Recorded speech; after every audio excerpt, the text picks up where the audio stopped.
Good afternoon, fret friends. I have a day off from Royal Mail, so I've spent it in the workshop today.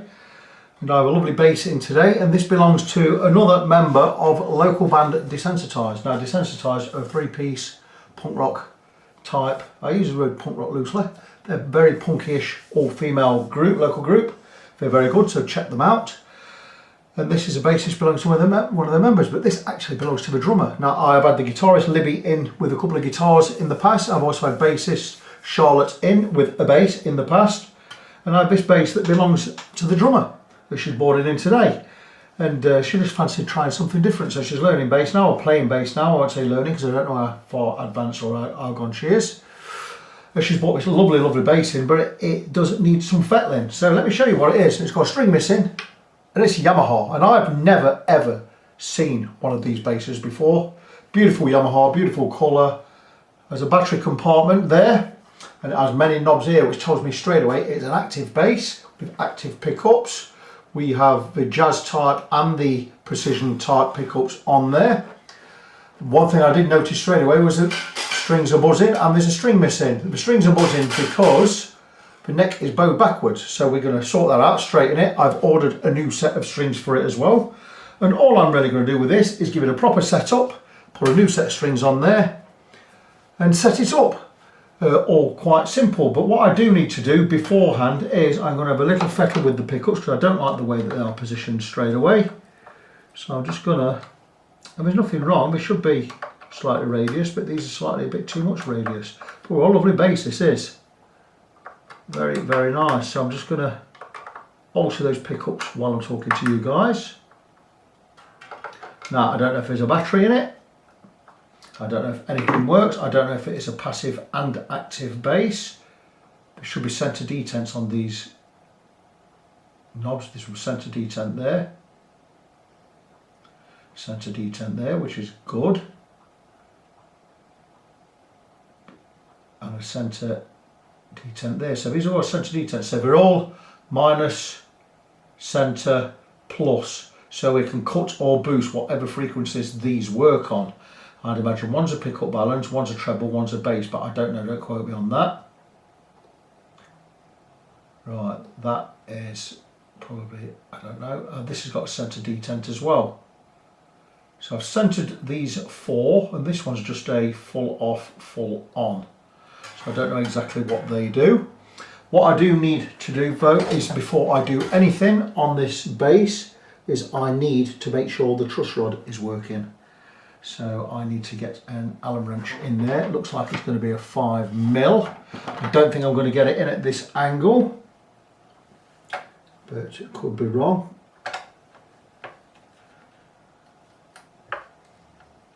Okay. It doesn't seem to want to turn at all. It does turn that way a little. Okay, that's not good. So what I'm going to do is, before I do anything on this bass, I'm going to remove the neck, and so I can get in at that Allen wrench there. Maybe I could get one in from my set. Let's have a look. It is a 5mm, because the thing is, if we can't alter,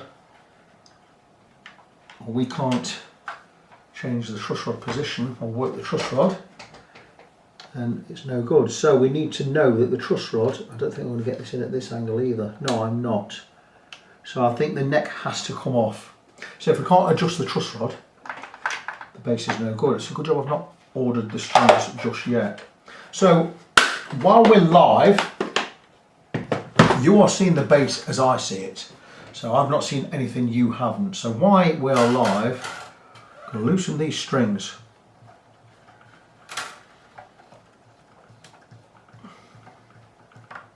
Yeah, because if we can't adjust the truss rod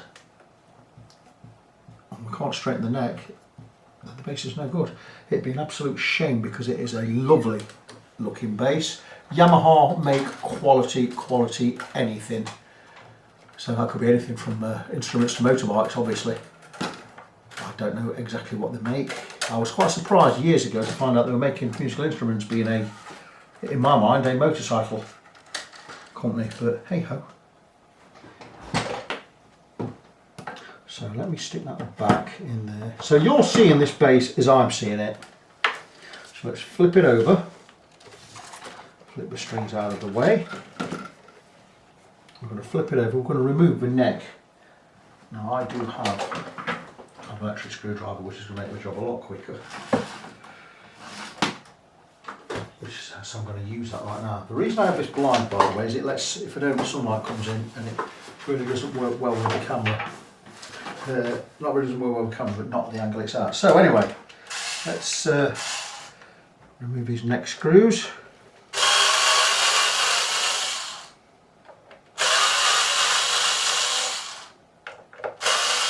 Everything about this base is quality that I've seen so far. Like I said, I've not had a proper look. It came in this morning with, I've had 5 guitars in today. This is one of those 5. Okay, that is the neck off. Now let us get the body out of the way. Hopefully these screws will stay in. There you have. That's great. I will remove the strings shortly. The neck pocket on this says BB614. I've got no idea what that means. I'm not really bothered. This says this one says BB414. Is that from the 4th month in 2014? It can't be 2014 because she told me she had this for about 15 years. So who knows? Who knows what any of that means? So there you go, there's a truss rod. Now, the neck is bowed very much backwards, so we need to, let's have a go. Let's just see if we can turn the truss rod. Anyway, so, no, I don't think we can. Aha, we've cracked it, there you go. Okay. That was very, very tight, that truss rod. Okay, let's see where we are now. It may be a sad case, this one. I don't think we can straighten the neck because it's back bowed. And to straighten it, I need to tighten the truss rod this way, clockwise. And that's as tight as it will go. That's even more back bowed, so am I doing it the right way? Bear with me, guys.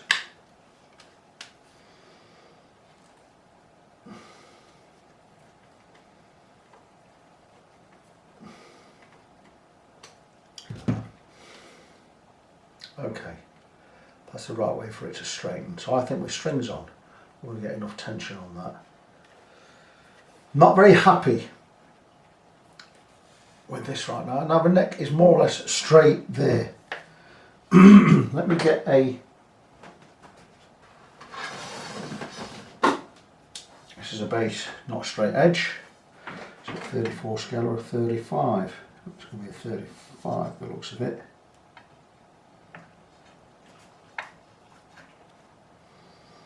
Okay, neck is straight, so that's good. So we are good to go. I don't know who tightened that truss rod up as much as they did.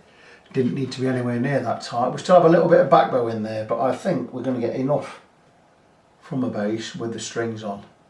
That's perfectly straight with a loose truss rod, so I'm happy with that.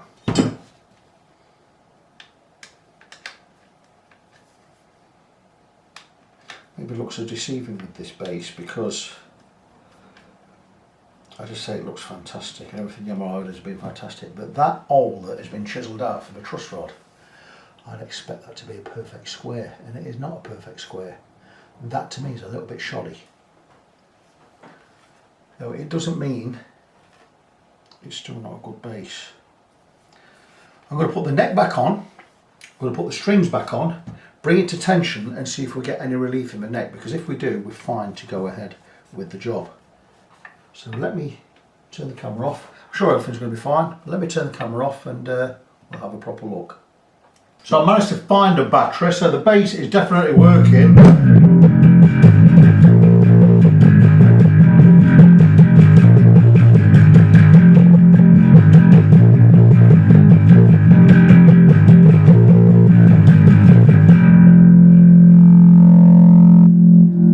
So the base is definitely working. We have got the neck and the truss rod working properly. We've got enough relief in there, so everything's good to go ahead with the base. I had to put a battery in there, which I found, and I've got to order some more, so everything is going to be okay with this. So this is one I'm going to crack on with a little bit later. I have another project in the pipeline I must finish tonight. So any possible issues I thought we might have had with the base, we no longer have. The strings arrived yesterday, today being Saturday. The strings arrived yesterday, which was Friday. Gone for this brand, Adagio. I believe they are made in, well, we've got them made in Britain because it's got co.uk website on the back of the pack. So in high regard. So we're going to have a look. 1, 2, 3, 4. This being the second string, so this is one I'm going to look at first because I just want to check the length of the strings.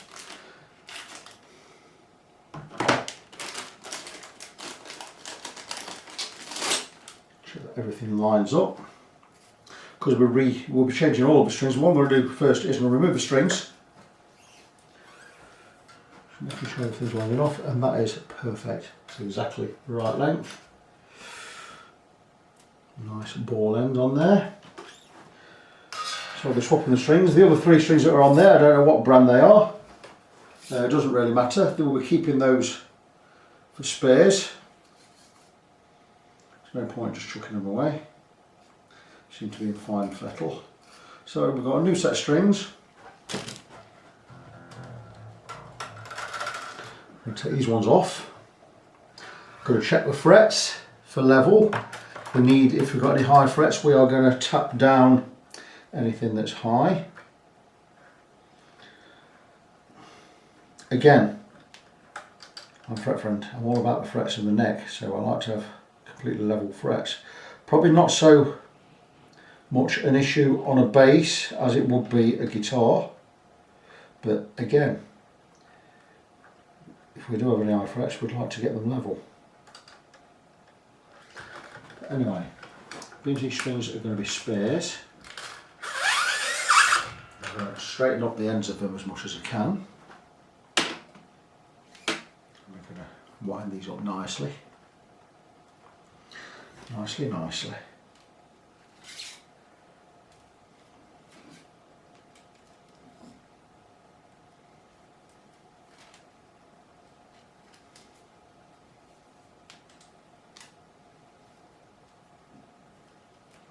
And so on and so forth with these, just get everything wound up and neat.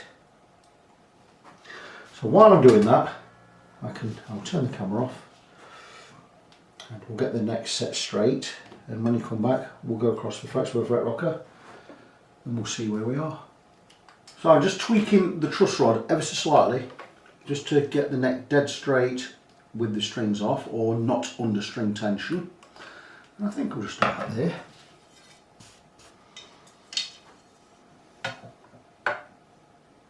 Yeah, that feels good.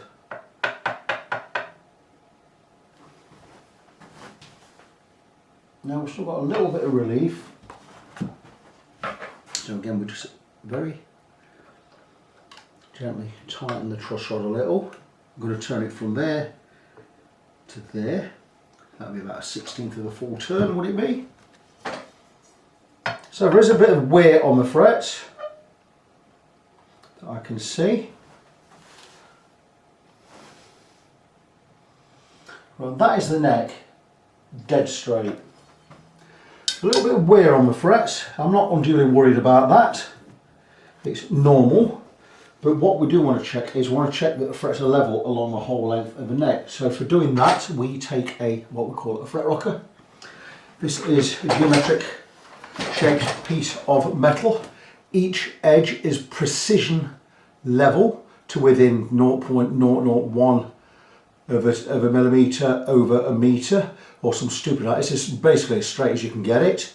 And we have 4 different lengths, and the reason we have 4 different lengths is it's so we can check 3 frets at a time. And the reason we need to check 3 frets at a time is we need to find out if any are high, and if they are high they'll rock,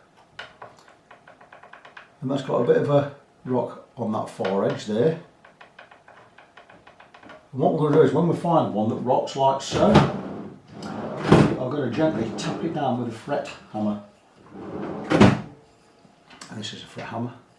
We have a brass side and a nylon side. Now I like to just gently tap with the nylon side just to coax this back in, back to level, and see where we are. And that will just may knock it just back in enough for it to no longer rock, and we have done that. So we're going to do the same along the whole length of the neck. One here, again doing the same. Just over time they can pop out just a little. If we get any that keep popping out, we can always get some super glue in there and clamp them down. So this one is high in these areas. If we need to, we can always glue them into place. We could always level the frets. Anyway, I've noticed a nut has just dropped out. That shouldn't drop out, that should be glued in. So what I'm going to do is I'm going to take some, I'm not going to super glue it in, I'm just going to take some wood glue, just a little dab underneath just to hold that in place, because we don't like these being loose. But anyway, let's crack on. You may find when we've let these settle a little bit, these ones that were high before may prove to be high again, like that one has. So I may need to attack that one with a file in a while. But let's just,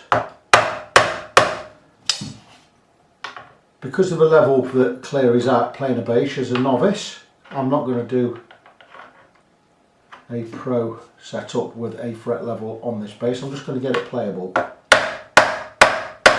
And if she decides a little bit later on she wants to play at a professional capacity, then so we'll need to get these frets done properly, and we'll get them properly levelled. I don't charge extra for hammering frets back in. This is included in the price of a setup. These aren't too bad.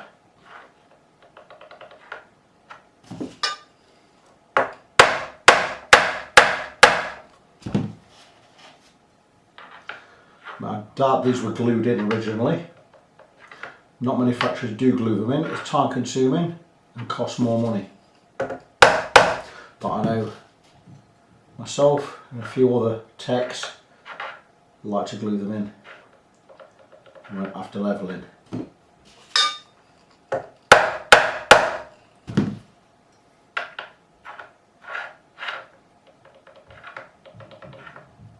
So quite a few high ones.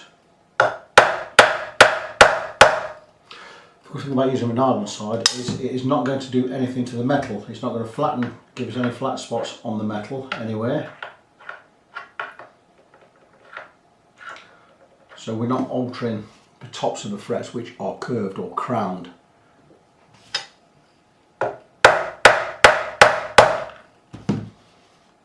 Crown's a professional term.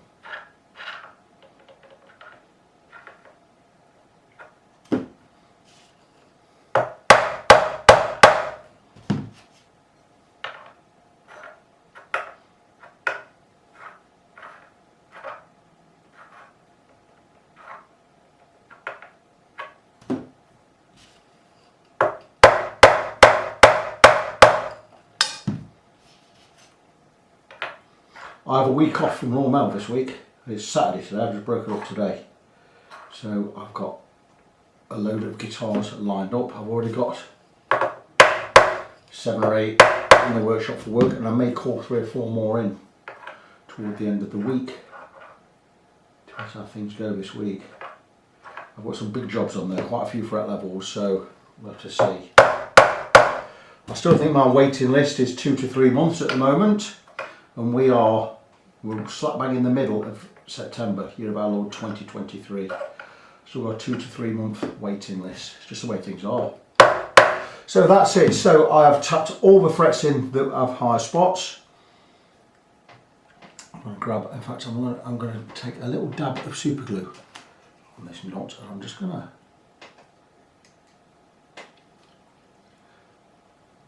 I think the end's chewed up or got stuck, got glued up there on this super glue, so I'm just going to we go. Little double super glue there, just in the middle.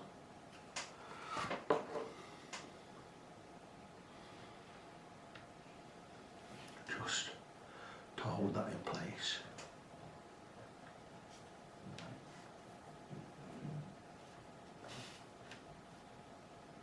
That's nice, that's good. So we're just going to check the frets again.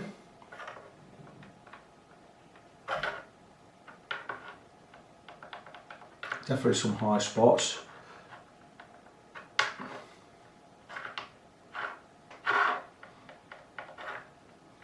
But I'm going to get it set up and playable. I'm not going to file any frets.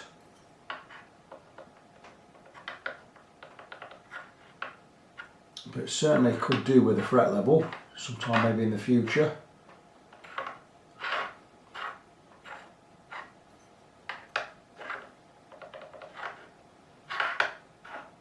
With it being a bass, the high frets are not going to cause any playing issues.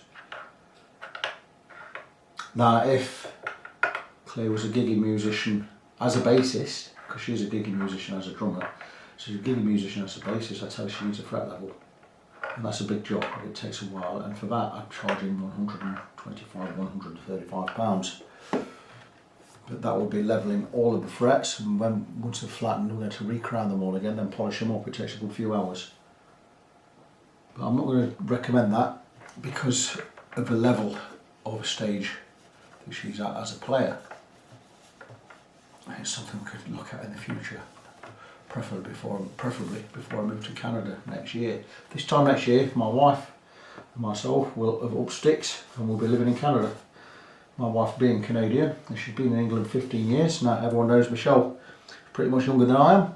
She came in when she was 20, she's now 35, she's been here 15 years.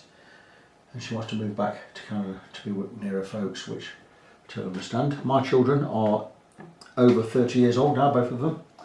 So there's nothing keeping me in England. We had a 5-year plan to move to Canada, and next year it will be the 5th year since we formulated this plan. We're going to have jobs to move in, to go into. We're going to have a place to live, and we are completely up in sticks leaving England, and I will be applying for citizenship, as you do. But anyway, back to this guitar. So that's where we are with this guitar. I'm just going to do a regular setup on this, and we'll see how things develop in the next few months. And Claire can always bring it back in for a fret level if she feels she wants to play at a better level. So what we'll do now is I'm going to check every nut and bolt, check the strap pins, what have you, make sure everything's nice and tight. That's beautifully tight there, as is that one. That's good to see. We'll flip over and have a look at the back. Make sure everything's tight at the back. I think I've already had this neck off, haven't I? Yep, so everything's good there.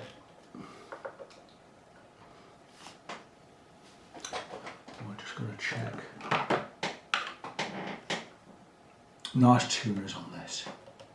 Just nip these screws up on the tuners. Make sure everything's in nice and tight.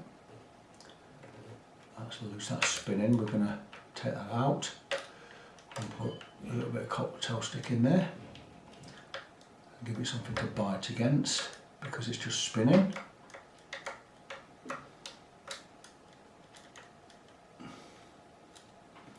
So the model number, I believe, of this bass is BB614. I've not looked it up, I've just seen a little thing on the back there. It just says BB614, so it's a Yamaha BB614. Now this one I believe is just spinning round and round. Yes it is. So I'm going to remove. I do have some cocktail sticks knocking about. I always have cocktail sticks knocking about just for this purpose. I have a loose small bits knocking about. There you go, I do have a loose small bit there. So let's see where we are. That hole is bigger than the screw thread. So what we're going to do is we are going to nip a little bit off. give the screw something to work against. And what I'm going to do is if that's too big, we'll have to cut it a little bit shorter, but see where we are. Now that seems to be fine. And we're going to split it with this point, which we've done. And this screw now is going to have something to bite against. And because I've split it, this screw is going to go straight down the middle.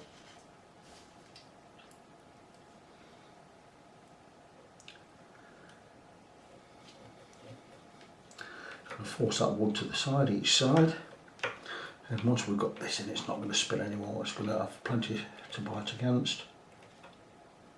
It's still spinning, so a little bit more wood in there. Why not?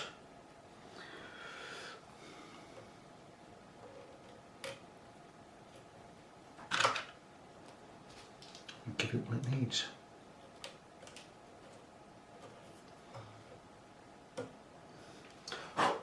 Again, taking the point, make a hole in the centre, like so.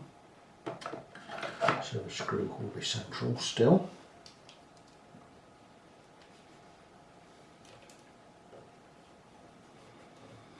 And there you go. Now it's biting. And with the hot toss, it's been a much softer wood. Even though it's causing some resistance, it is going to push itself to the side, and this is going to be beautiful and tight. And there you go. And that is no longer spinning. That is not going to go anywhere.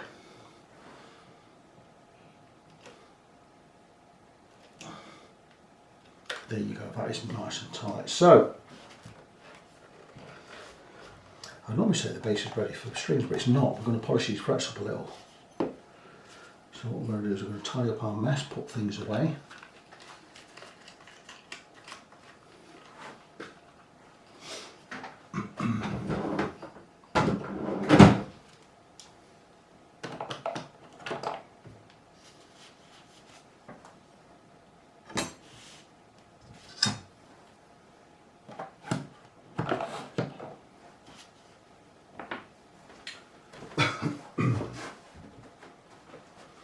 Let's prep for polishing the frets. Now I always use an old T-top when I'm doing a dirty job. And there is sometimes an old T-top knocking about. I always do in this workshop.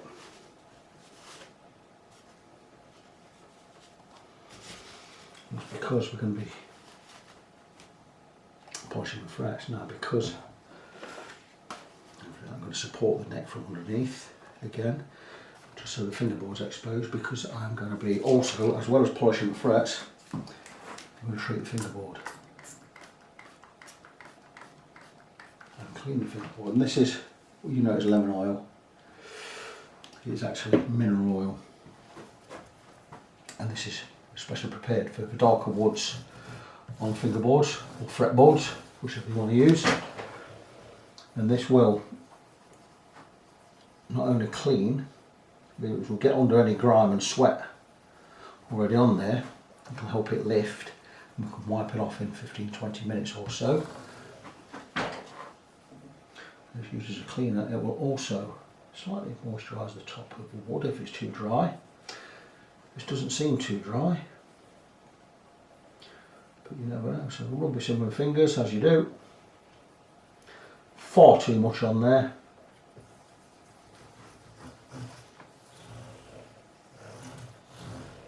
Bear with me a second.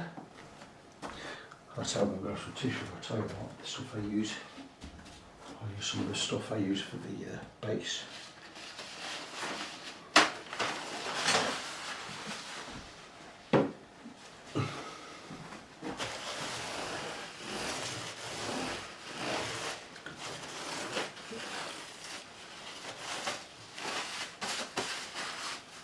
So while that's doing what it's meant to do, I'll grab what we call a fret guard.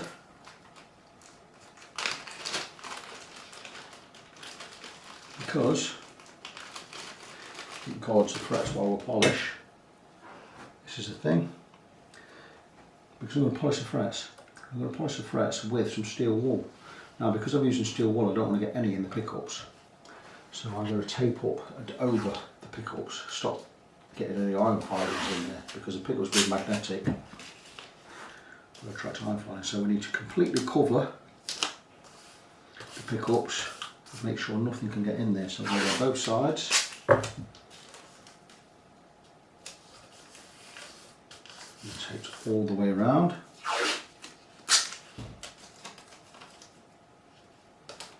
A little bit short on that piece, but that's okay, we'll just get another piece. Like so, so that's the pickup completely covered, or that pickup completely covered.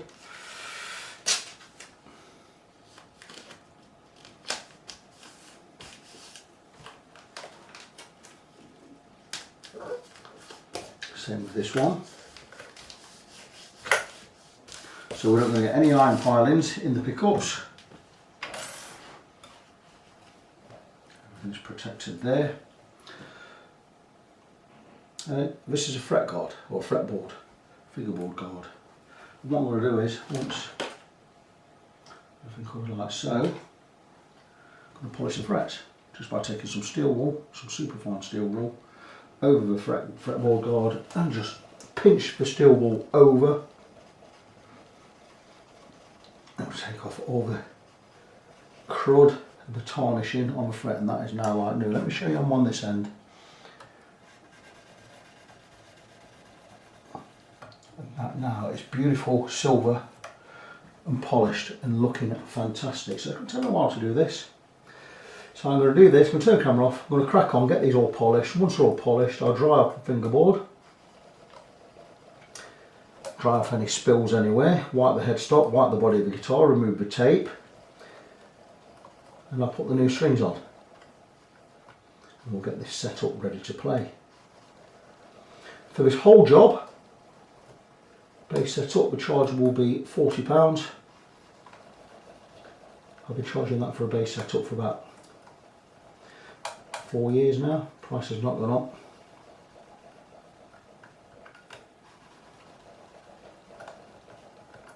Obviously if I was doing a fret level, working on frets, the charge will be higher.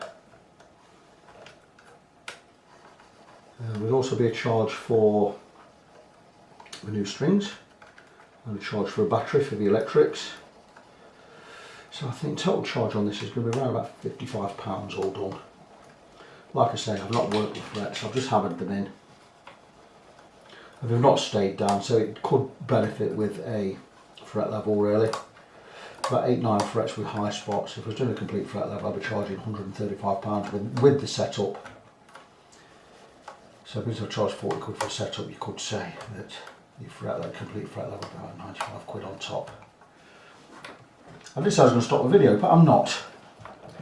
I've gone straight through and polished these frets. They were pretty tarnished, but they're not now.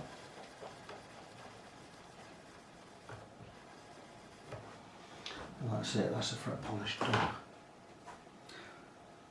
That is not a deep polish. A deep polish we do with 7 different grits of sandpaper before we hit it with the steel wool. This is the polishing as much as we just get the grime off of the frets. So, give it a wipe over.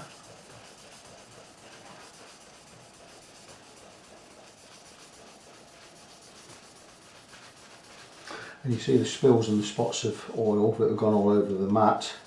This is why I've started using this paper on top of the mat, so the mat doesn't get all greased up. The paper can be removed and replaced.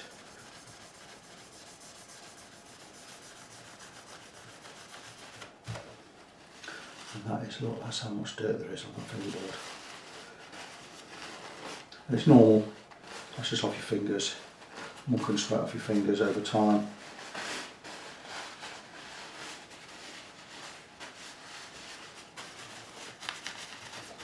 And the excess oil that's got on the headstock will wipe off. We'll give this a clean and polish before it goes back anyway, before I even get the strings on.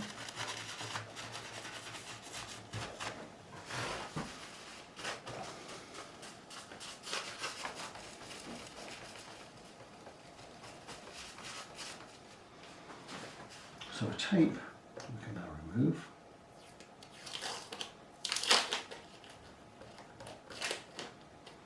Because we're finished with the steel wool.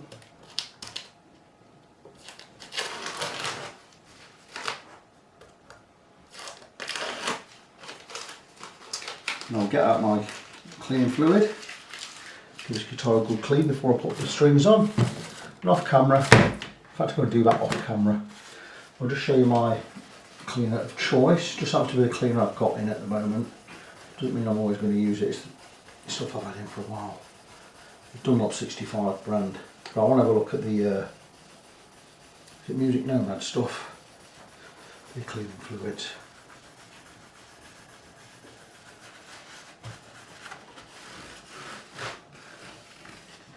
So that's a fretboard looking nice and clean.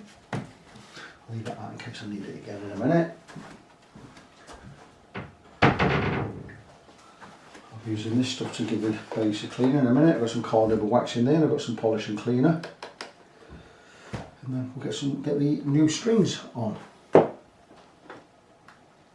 wouldn't normally do an end of project video, but I am today because I've got that many guitars in this week. I've actually got the next one set up, but this bass is finished, and what a beautiful bass it is. And it is a Yamaha BB614, and it is stunning. Now it came in, the neck was backbowed, so we've straightened the neck. Well, I haven't straightened the neck, we've just altered the truss rod to get it straight, and we've given it a complete setup. We've stuck a battery in there. You will not get any sound out of this bass without a battery in there. So we have a PP3 battery, one of my rechargeables, which I must remove before I return it. I will replace that battery, I'll pick one up today. So a new set of strings, brand Adagio. They were £12. I imagine a battery is going to be £2 or £3. So say 15 quid for that, and 40 quid for the setup. And I've set it up. I've set the intonation, I've set the radius, I've set the string height at the 12th fret, I've set the amount of relief in my neck, not had to touch some nuts, but the neck was the main thing to get right. And that is it, it's all strung up, it's tuned in, and it is ready to go back to its owner, who happens to be a drummer. Her name is Claire, she plays for a band called Desensitised. They are from the Kirkby and Ashfield area in Nottingham, where I now reside. And I've had guitars and basses from the whole band now. I've had Charlotte's bass, I've had a few of Libby's guitars, and this is the drummer, Claire's bass. She's learning bass. And I don't think she could pick a better bass to learn on. This is every bit as good a bass as I have had in. I love Yamaha stuff. It is an active bass. This circuit does many different things. You've got blend between the pickups. You can use either or pickup or both. You've got a vibe. I don't know what any of these buttons do, but there are treble cut and boost in there. There are blends in there, and it's a beautiful thing. And with me polishing the frets, it also looks stunning. Now, one thing, there are quite a few high frets on this, but I've got it beautifully playable. The high frets are not causing any problems. There's nothing fretting out. I would, however, recommend in the future, if this is going to be used professionally, it comes back in and we level these frets. So it makes our playing surface pristine level, because that is what it is all about. End of the day, I'm fret friend for a reason, and that's because if the neck is straight and the frets are level, no matter what guitar or bass it is, it will be stunning. It will play perfectly, it will never let you down. But if the frets are not even, you are potentially going to have fretboards in the future at some point. Maybe if you put it in a different room or store it in a different way, that is going to become apparent. So if it's ever used, in a professional capacity, I would say bring it back to me before I move to Canada next year, and we'll get these frets sorted out. It is not a cheap job, it takes time, but once you've got your frets levelled in a precision way, the guitar is going to stand you in good stead for many years to come. The only reason I've not done it this time is I wanted to keep the cost down and just get the bass playable, and it certainly will be more than playable. You could use this live or in the studio without a hitch, without a problem. The action is wonderful. I've got it set to more or less standard, probably a bit lower than standard, so it's going to play really nice. It's going to be easier to play, it's going to be less on the fingers and the wrists, and what a beautiful, beautiful thing. So that is this one finished and tied up. I'm going to move on to the next project, but before I do, I need to remind you of my website. Best place To get any information on me and what I do is Facebook, facebook.com/ng17. That's facebook.com/NGONESEVEN. I'm Victor, I'm your fret friend, and until the next time, as always, God bless you, be good to each other, and I'll see you next time.